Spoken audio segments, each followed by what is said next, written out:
Welcome to an alphabet of fairy, and my favourite letter, the letter K. I am, after all, a Kelly.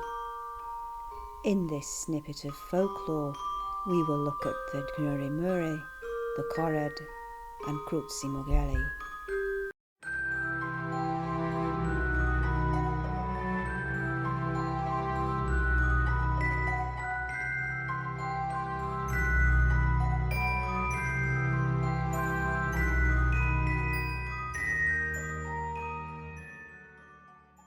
Knurremurre is an old troll who lived in Denmark. He grew suspicious that his troll wife had a lover, a younger troll man. This young troll man decided that maybe it would be a good idea to go into hiding for a while, and he used his troll magic to transform himself into a beautiful tortoise-shell tomcat. He left the troll hill behind him and made his way to a nearby town called Ling. Once there, he found a lovely home that would take him in. It belonged to a kind man, an honest good man called Platt. Platt fed him well, gave him milk, and he always had a warm place by the fire to rest. One day, after quite a long while had passed, while the magical cat was licking his plate clean, Platt told the cat that he had been passing by the troll hill and heard a voice from inside the hill.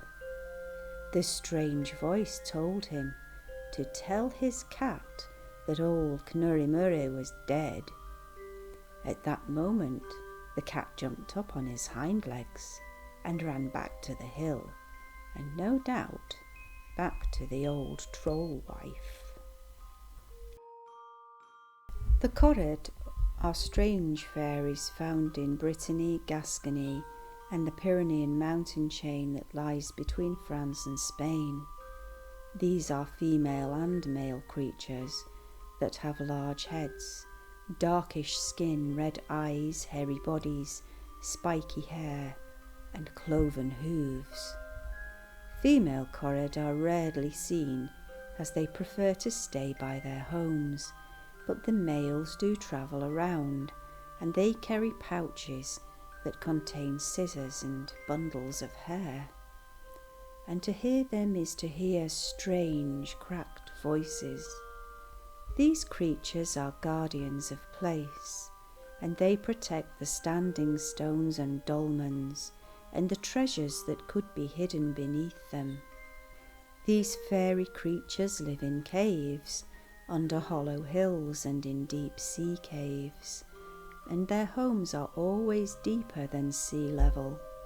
Wednesdays are sacred to the Korred, especially the first Wednesday in May, a day of feasting and dancing, their Sabbath. They love dancing, and sometimes these dances are so intense that scorch marks can be found on the ground or on the grass where they have been holding their revels. If a man is tempted into the dancing circle, he will be whirled around and around so vigorously that the exercise will eventually kill him. And yet if a woman is brought into the dance, she too will dance wildly, and yet is released.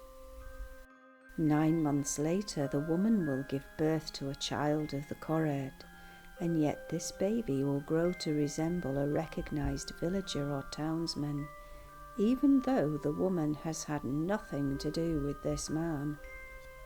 Although the Korred are avid protectors of the stones and ancient sites, they do deal very fairly with respectful humans. For example, if a human leaves a knife, a scythe, or some other sharp tool at the protected site overnight, on returning in the morning, those tools and knives will be beautifully sharpened. Swineherds were also known to leave their pigs in the care of the Korred. These animals would be cared for beautifully, and the payment to the fairies would always be the gift of the fat of one of the pigs once it had been processed for meat.